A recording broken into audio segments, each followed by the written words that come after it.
Pour aller à la terrasse ou pour passer d'un étage à un autre, il nous faut gravir des marches. La croissance dans le salut de Dieu consiste, elle aussi, en une progression ascendante dans notre pèlerinage spirituel avec le Seigneur Jésus-Christ.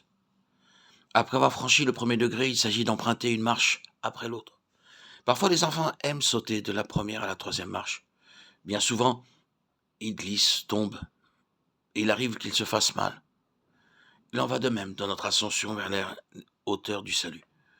Le tout premier degré, c'est notre nouvelle naissance, lorsque nous recevons le Seigneur Jésus-Christ comme notre sauveur personnel.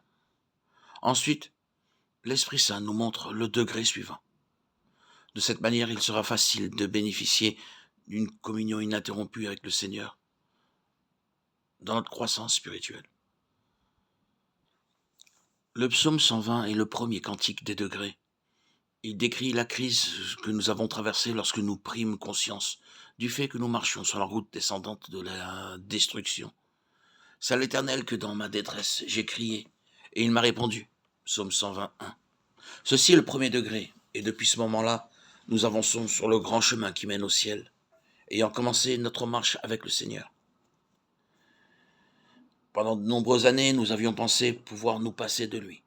Nous étions sûrs et certains d'être capables de diriger nos vies en nous basant sur notre intelligence, nos connaissances et notre sagesse.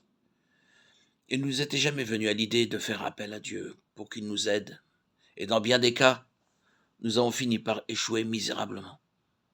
C'est à ce moment-là seulement qu'il est devenu clair pour nous que notre ruine serait totale, à moins que Dieu ne prenne possession de nous, et qu'il n'y aurait d'espérance pour nous ni dans ce monde, ni dans celui à venir. C'est ainsi que certains ont gravi le premier degré, sous la pression d'une crise telle qu'une maladie grave, une pauvreté accablante, ou toute autre infortune du même genre. Alors que personne d'autre n'est en mesure de les aider, peut-être ont-ils fait l'expérience d'une déception écrasante, dans la vie privée ou publique, alors que tout réconfort humain faisait défaut. D'autres encore ont été asservis à un péché qui les dominait, et nul ne pouvait les en délivrer. Dieu utilise effectivement des circonstances aussi diverses pour nous montrer notre impuissance, notre incapacité, et nous apprendre à nous tourner vers lui pour obtenir du secours et la délivrance. Lorsque nous l'invoquons pour qu'il nous sauve, il répond et sa présence devient réelle pour nous.